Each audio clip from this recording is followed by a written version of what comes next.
Sana maintindihan mo na gano'n naman tayo. Tsaka, kung tayo man, hanggang mo nang umamin. Natutulungan niya rin ang buong community ng Team Kalingap, no? O bakit daw hindi nagcha-charity? Hello po mga Kalingap, for today's video, bigyan po natin reaksyon ang part 72 ng Jomcar. Ngayon nakakatulong siya kahit nag-aaral siya. At hindi lang sarili niya natutulungan niya rin ang buong community ng Team Kalingap, no? Yun po yung iba hindi nila naiintindihan na kaya so bakit daw hindi nagcha-charity. Actually, wala naman tayong ni-require na mag-charity sa Kalingap Angels dahil first of all po, natin sila beneficiaries. So hindi nila kailangan mag-charity, no? Kung mag-charity sila, bonus na lang po yun. At nakapag-charity sila, lalo na si Carla, yan sila Biancy, sa pamagitan ng Love Team. Kasi yung kinikita natin doon, napupunta naman sa mga ibang Kalingap Angels na hindi naman kasing viral kagaya ni Carla, no? Kaya, yun, malinaw po yun, ano? Huwag po natin silang i-push na mag-charity dahil beneficiaries pa rin po sila. Ito pong YouTube na to, is tulong ko po ito sa kanila. Part po ito ng programa ko na pagtulong sa kanila. Wala po magpaalam. Pero bago po ang lahat, una po magpapasalamat po tayo sa Panginoon sa lahat ng biyaya pong binibigay niya sa atin. At kay Kuya Balas at si Ate Edna at kay Kuya Rav. Dito po sa part 72 ang pag-amin ng Jomcar na may namamagitan ng araw talaga sa kanila. At dito na nga ay pinagpaalam ni Jomcar sa mga magulang ni Carla na sila nangaraw. Kami na po kasi ni Carla. Para mas ma-confirm po, si Carla na rin po magsasabi po sa inyo. Diba Carla? Set tayo na, diba? Ano po? Kaya hindi naman po sa ganun. Si Carla ako kasi nilakasan ko na ngayon loob ko ngayon, tapos babawiin mo pa. Ano lang po, parang nagkakaintindihan lang po kami sa... Pero okay lang po ba tayo? Ano po, Mga Jomcar community, kinilig na naman kami dito. Ano ba naman yan? Pero, dito nga, nag-walk out na si Carla. Iniwan si Papa Jom. Hala ka, Papa Jom, lagot ka dito. Para, siyempre, respeto na din po. Kuya, makaiyak na lang. Pero samahan mo ako, paano yun? Para official naman. Basta sa ngayon, situationship muna ang mayroon daw sila ni Carla.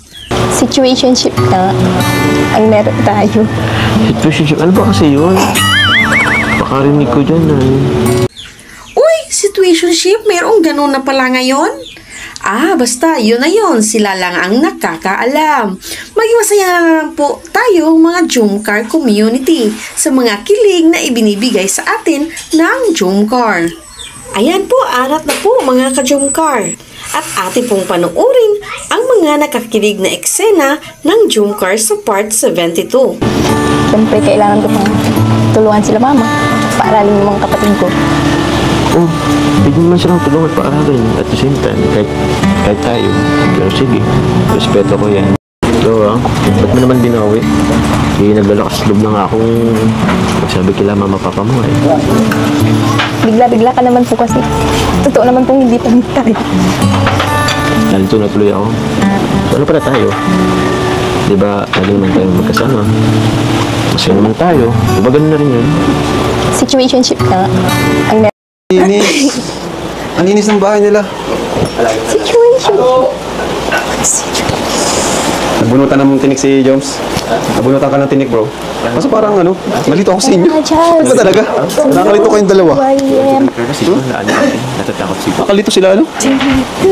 Saka situationship, wala namang ganun dati. Situationship, di ba wala namang ganun dati? Wala yun. Bago lang yun. Bahala na kayo. Malaga nakapagsabi ka na kay Yanay, no? Binawi niya, yan. Binawi na eh. Wala na sa akin. Yun. Saman tayo. Diba ganun na rin yun? Situationship na ang meron tayo. Situationship? Ano ba kasi yun? Pakarinig ko dyan ay. Ganun ba ang turo sa Ganun ba ang bago sa generasyon ngayon? Basta yun na po yun. Mag-research ka na lang po.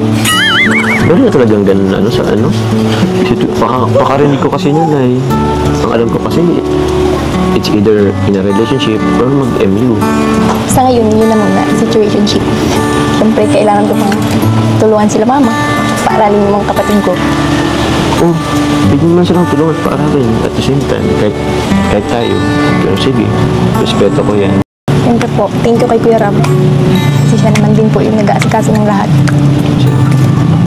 Tsaka malaking tulong po yun sa pamilya namin. Siyempre makakabigay na ako kay mama. Kaya sana maintindihan mo na gano'n naman tayo. Tsaka kung tayo man, hanggang mo nang umamin. Ba't lang mo tumawa? Sorry na. Na-pressure kasi ako eh. Sila... Ako yung unang sasabihan mo. Kasi kilala ko yun sila mama. Matapang yun si mama. Oh? Ikaw na nga, mukhang okay naman eh. Tsaka nanghabal ba talaga ng itak si mama mo? Parang itapang nga na. Gusto mo pong makita. Ayoko. Sige, huwag na lang nga akong umami next time. Kasi nagpa-power to get ka pa. Hindi naman sa ganun. Ganito talaga po ako matagal magtiwala. So, ibig mo sabihin, wala ka pa yung tiwala sa akin? May trust issues ka pa sa akin? Pero hindi naman to the point na sasagutin na kita agad. Tiwala, ako lang sa tiwala. Pag may vlog, ganit kapag may vlog. Pero pag walang vlog, di ba? Kasi naman tayo pag walang vlog, di ba? Ano, si DJ Try lang naman yan. Hindi naman yung nagsasabi sa mga ano. Magmerenda ka daw po. Dami mo pong sinasabi doon. Wait lang ako. Ito Esther Okife. 2,000 kay Amber. Ito na naman pabot. Ano po? Thank you so much po, kay Tita Esther. Thank you po. Thank you po, Tita Esther. Teka, masabay ka ba sa aming padait? Bakit? Namiss mo na ako? Mapa-enroll po kami bukas po. Ay, oo nga pala. Enrollment na pala bukas. Sige, sabay ka na sa amin. Para naman, lagi na tayo magkita dun. Ilang gabi ka na kasing andito. Simula pa yata nung New Year. Sige po. Samahan mo po ako mag-gym tayo. Sige. Tapos after gym, kain tayo. 2025 din po, magpapayad na po tayo. Oh? Nung unang meet po natin sa Jomcar, ang payat-payat mo pa. Bakit? Totoy-totoy ka pong tingnan. Totoy? Gabi na bang inan ko ngayon? Dati po, totoy-totoy kang tingnan. Ngayon po, tito na. Gabi naman sa tito. Gift ka naman eh. Ha? Yep. Sige na nga. Actually, naging ko din naman yan eh. Naging new solution. Salamat po, Nay, Tay. Basta po kami na po. Hindi na po. Bye-bye, Nay. Bye-bye, Tay. Ingat po kayo, ha?